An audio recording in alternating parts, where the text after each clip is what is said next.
দর্শক আসসালামু আলাইকুম। আমি এই মুহূর্তে অবস্থান করছি কক্সবাজার আইকনিক রেলওয়ে স্টেশনে। দর্শক আপনাদেরকে জানাতে চাই যে কক্সবাজার কিছু কিছু সময় নিরাপদ হয়ে ওঠে। কারণটা হচ্ছে আপনার কক্সবাজার যেমন রয়েছে সিন্ডিকেট চক্র, তেমনি রয়েছে প্রতারক।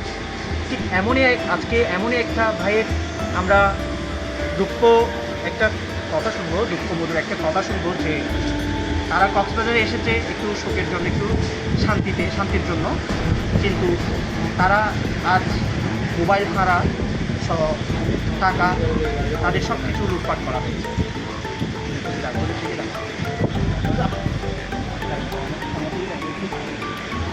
আমরা যদি আপনাদেরকে দেখাতে চাই তাহলে আমরা ওর সাথে কথা বলে জানানোর চেষ্টা করবো যে কী হয়েছে।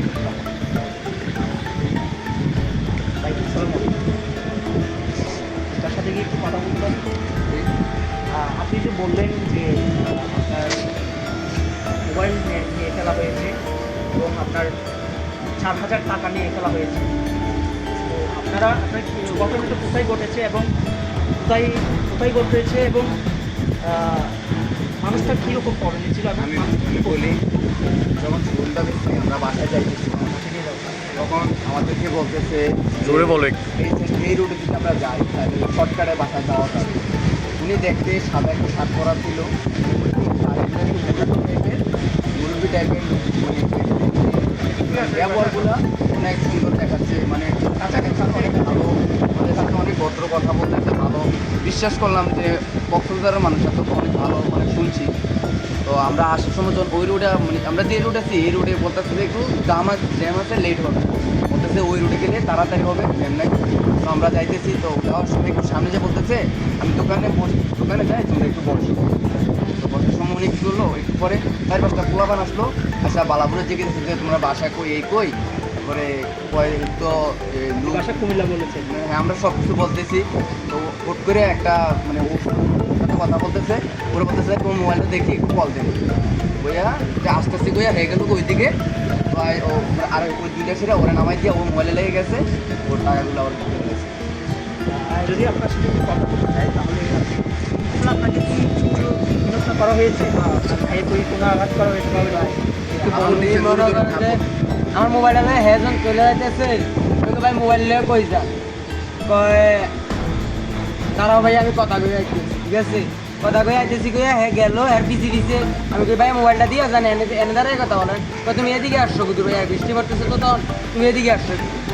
আমি গেলাম এদিকে হের সাথে যাওয়ার পরে আর কয়েকজন পুরানো এই সময় করেন যে দইরা ইন্ডিয়া সুইচ গিয়ারা ছিল লগে সুইচ গিয়ার আরেকজনে মনে করেন খাবো ঢুকে নিয়ে ঘুরতে মানে জীবনে একটা ভয় আছে ভাই, কক্সবাজার আসছে ঘোরার জন্য।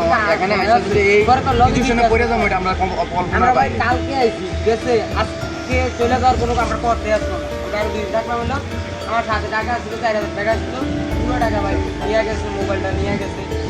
বাড়িতে যে কি করবো ভাই বুঝতেছি না। মোবাইলটা কিনছি আজকে 1-1.5 মাস, 16,000 টাকা দিয়ে মোবাইলটা কিনছি। ধন্যবাদ, এতক্ষণ শুনছিলেন আর কি। দর্শক, শুধু আজকের বিষয় না, এমন অনেক বিষয় কক্সবাজারে প্রতিনিয়ত ঘটছে যা অনেক ক্ষেত্রেই প্রশাসনের অজান্তেই এমন সিন্ডিকেট চক্র এমন লুটপাট করে এমন ছেলেমেয়েদের আড্ডাহানা কক্সবাজারে অপর উনি যে আমরা ওনার সাথে আবার কথা বলার চেষ্টা করবো। ভাই তার সাথে যদি বলি, আপনি কি চান? আপনি প্রশাসনের উদ্দেশ্যে কি বলতে চান? আমি প্রশাসনের উদ্দেশ্যে একটা কথাই বলতে চাই যে কক্সবাজার যে এরিয়াটা, ঠিক আছে, এরিয়া খুব সুন্দর, পর্যটকের জন্য খুব সুন্দর একটা জায়গা, ঠিক আছে। দেশের সব জায়গা থেকে পর্যটক আসে ঘুরার জন্য। এখন যদি মনে করেন যে স্থানীয় কিছু লোক যদি এভাবে এরম করে পর্যটকের লোকে, তাহলে তো মনে করেন যে এটার যে শৃঙ্খলাটা আর না শৃঙ্খলা সৃষ্টি হয়ে যায়। মানে এই জায়গাটা এটা প্রশাসনের একটু কোনোভাবে দৃষ্টি চলাফেরা রাখার করে, জন্য। আমরা আইনের কাছে একটা, আর এটা পুরোটা যদি পাওয়ার জন্য আমাদের কাগজপত্র এটা আছে, এটা আমরা দিয়ে দেবো, এটা বাইর করে দিলে আমরা অনেক ভালোই আর আমরা টাকা পয়সা জায়গা আছে। তা আমরা এই যে গাড়িতে এনে যাইতে আইনের একটু শৃঙ্খলা দুর্বলতা আছে, তাই কারণে আমাদের সাথে এরকম করতেছে, এটা একটু ভালো। যেমনটা শুনছিলেন, আমরা কথা বলেছি এই মুহূর্তে ভুক্তভোগী দুটো ভাইয়ের সাথে। তারা নাকি বন্ধুদের সাথে এসেছিল, কুমিল্লা থেকে তারা এসেছে কক্সবাজারে বন্ধুদের সাথে ঘোরাফেরা করতে, কক্সবাজারকে উপভোগ করতে। তারা বলতে চাচ্ছে কক্সবাজার যদি এমন সন্তোষজনক পরিস্থিতি হয়, তারা কখনোই কক্সবাজারে আগমন করবে। এমন যদি হয় তাহলে এটা পুরো কক্সবাজার পর্যটক যেই বিষয়টা রয়েছে এটার জন্য একটা বড় হুমকি হয়ে দাঁড়াবে। এবং প্রশাসনের শুধু দৃষ্টি আকর্ষণ করছি এই মুহূর্তে জরুরি পদক্ষেপ নেওয়ার জন্য, এটা অতীব জরুরি। ধন্যবাদ।